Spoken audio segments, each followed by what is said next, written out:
ইতিহাস শুধু বইয়ের পাতায় লেখা থাকে না। ইতিহাস লুকিয়ে থাকে পুরনো দেওয়ালে, কখনো আবার দাঁড়িয়ে থাকা নীরব মূর্তির মাঝে।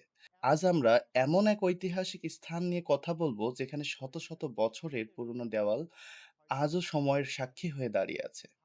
এই দেওয়ালগুলো অনেক যুদ্ধ, দেশের উত্থান পতন ও মানুষের গল্প ভিতরে ধারণ করে এই স্থানে দাঁড়িয়ে আছে। এই দেয়ালের পাশেই আপনারা দেখতে পাবেন একটি মূর্তি। এই মূর্তিগুলো তৈরি হয়েছিল ধর্মীয় বিশ্বাস, শাসন ব্যবস্থা কিংবা সংস্কৃতির প্রতীক হিসেবে।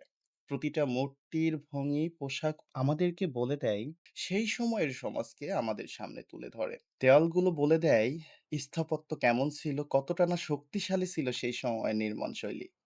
আর মূর্তিগুলো জানায় মানুষের বিশ্বাস, ভাবনা আর জীবনযাপনের কথা। সময় বদলে যাবে, মানুষ বদলে যাবে। কিন্তু এই দেওয়াল, এই মূর্তি আজও দাঁড়িয়ে আছে আমাদের অতীতের পরিচয় নিয়ে। ইতিহাস জানতে হলে শুধু পড়া নয়, দেখা ও অনুভব করাও জরুরি। কারণ ইতিহাস এখনো বেঁচে আছে। হয়তোবা কোনো পুরনো দেয়ালে বা হয়তোবা মূর্তির মাঝে।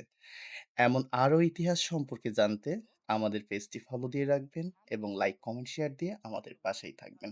ভালো থাকবেন। সালামু আলাইকুম। আমি হুসাইন মাহমুদ, ইরাক থেকে।